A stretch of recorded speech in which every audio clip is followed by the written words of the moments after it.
Today we will teach about intelligence. Okay, आज हम बुद्धि के बारे में पढ़ने जा रहे हैं। बुद्धि क्या है? बुद्धि का आधुनिक अर्थ, बुद्धि वैसे तो सबको पता है क्या है। बुद्धि होती है, आधुनिक अर्थ होता है जीवन में पीएस यानी समस्या समाधान का गुण ही बुद्धि है। बुद्धि शब्द का सर्वप्रथम यूज किया था गाल्टन ने 1885 में।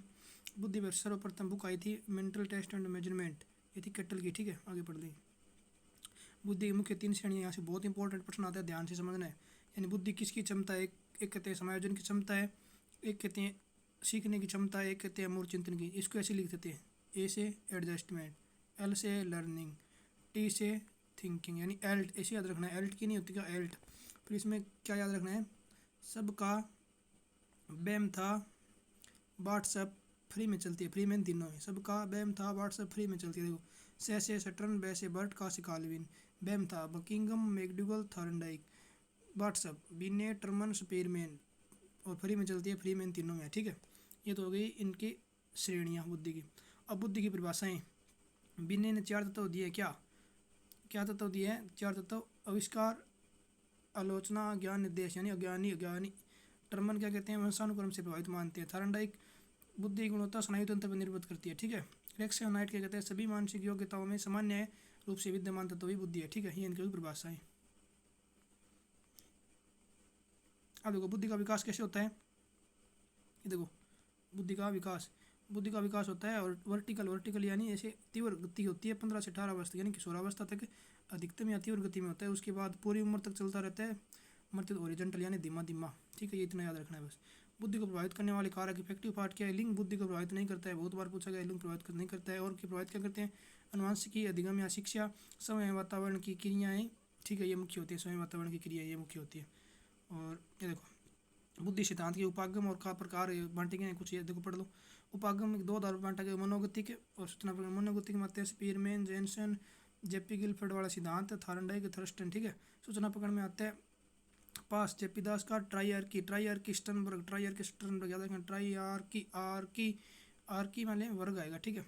और फिर कारकीय में आता है स्पीरमैन, बीने, केटल, थार्नडाइक, केरोल। और प्रक्रिया प्रधान कौन सा है? पियाजे, ब्रूनर, स्टर्नबर्ग, जेनसन और जेपी सिद्धांत, जेपी दास वाला। ठीक है। और ये देखो आर्थर जेनसन का सिद्धांत क्या है?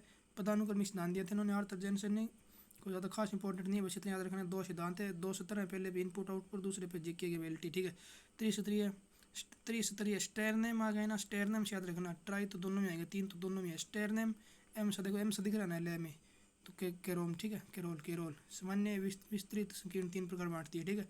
ये देखो सूचना प्रक्रिया का सिद्धांत, सूचना प्रक्रिया सिद्धांत कहते हैं इसे। ट्राईआर्की की आ गया सटर्न वाला, ये बहुत इंपॉर्टेंट है, ध्यान से देखना, थोड़ा सा समझ में आ जाए। ट्राईआर्की इसे त्रिचापीय कहते हैं, त्रितंत्रीय कहते हैं, सूचना संसाधन सिद्धांत कहते हैं। ठीक है। इसका डिवाइडेशन देखो, एक होता है इसका 3 भागों में बांट दिया, इसलिए तो कहते हैं ना त्रितंत्रीय। कंपोनेंट, क्रिएटिव या एक्सपेरिमेंट यानी अनुभव या सर्जन, और फिर कॉन्स्टेक्ट या day to day life work या प्रैक्टिकल। ठीक है। अब देखो इनमें क्या होता है, इनको फिर 3 भागों में बांट दिया। मेटा माने क्या? चूज बेस्ट प्लान फॉर, समस्या समाधान के लिए बहुत अच्छा रास्ता चुनना। परफॉर्मेंस, प्रत्यक्ष ज्ञान से कार्य करना। जिक्यू इक्वेशन यानी संग्रहण से भविष्य समस्या समाधान यानी इकट्ठा कर लेना, इनको इकट्ठा कर लेना ये सिद्ध कहते हैं सूचना प्रक्रिया, इसी कारण सूचना प्रक्रिया सिद्धांत भी कहते हैं। ठीक है। इसमें घटक ही होते हैं अभी शैक्षिक, एनालिटिकल। ठीक है। और इसी क्या होता है फिर इसका उपयोग, इन सूचनाओं का उपयोग करना। ठीक है, उपयोग करना यानी अनुभव सर्जन, इसे कहते हैं क्रिएटिव या फिर एक्सपेरिमेंटल। ठीक है। और ये फिर देखो इसमें इसका उपयोग करता है, इसमें फिर पहली और दोनों यानी कंपोनेंट और इस क्रिएटिव दोनों का उपयोग करता है, व्यवहारिक प्रयोग करता है डे टू डे लाइफ में। इसमें क्या होता है? प्रैक्टिकल, इसमें क्या है? संज्ञान प्रक्रियाओं से दैनिक कार्यों में समस्या समाधान करना। ठीक है, या दैनिक कामों में यूज लेना। तो हो गए इसके कुछ सिद्धांत। अब पढ़ते हैं इसके बाद अपन जेपी दास वाला। ये देखो, नहीं, जेपी दास वाला पास मॉडल ऊपर रह गया यहाँ पे, वो जेपी दास वाला पास मॉडल आया नहीं है। पास का मतलब क्या है? PASS पास। पी से मतलब प्लानिंग, ए से मतलब होता है अटेंशन, एस से मतलब स्टिमुलेंस, एस से मतलब सक्सेस। ये दिया था जेपी दास ने। ठीक है। उसके बाद अपन पढ़ते हैं निरंकुशवादी सिद्धांत कुछ। निरंकुशवादी में एक तत्व है बिन्ने का। ठीक है। फिर 2 तत्व 3 तत्व किसने दिया है? ये दिया स्पीरमैन ने। स्पीरमैन 2 तत्व दिए, 4 में 1900 में, 1911 में दिए 3 तत्व। 2 तत्व क्या से बताया? जन्मजात और अर्जित। और तीसरा 1911 में ऐड कर दिया समूह तत्व। ठीक है। स्पीरमैन अनुसार क्या है? स्पीरमैन क्या मानते हैं? बुद्धि सामान्य योग्यता और 16 वर्ष तक इनकी वृद्धि होती है। ठीक है। फिर आता है बलुका मात्रा या परमाणुवाद का सिद्धांत ये किसने दिया था? ये थॉर्नडाइक ने दिया था, ठीक है। इसमें एक तो होते हैं सामान्य तत्व, सब में पाया जाता है, ठीक है। ये देखो बीच वाला सामान्य तत्व, और भिन्नता होती है अन्य तत्वों के, छोटे छोटे होते हैं भिन्न तत्व होते हैं, ठीक है, अलग अलग पाए जाते हैं। इन्होंने थॉर्नडाइक ने कितने प्रकार बताए? 3 प्रकार बताए। बुद्धि कौन से? मूर्त यानी हस्तकौशलीय काम करते हैं, व्यवहारिक होते हैं। अमूर्त पुस्तकीय ज्ञान वाले। और सामाजिक संबंधों का निर्वहन अच्छे तरह से करते हैं, सामाजिक होते हैं, ठीक है।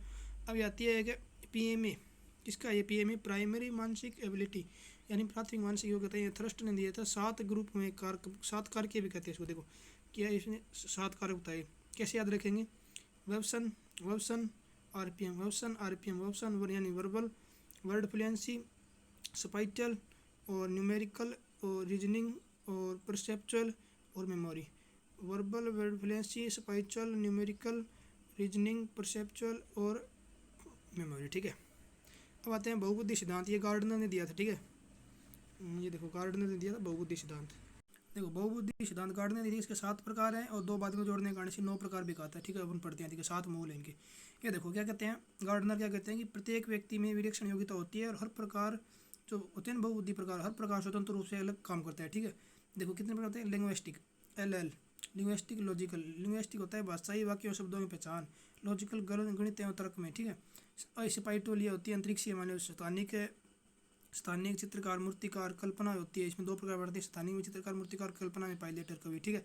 और बॉडी काइनेटिक खिलाड़ी, डांसर, ठीक है। एक म्यूजिक होती है लय तान, एक होती है इंट्रापर्सनल, एक होती है इंटरपर्सनल।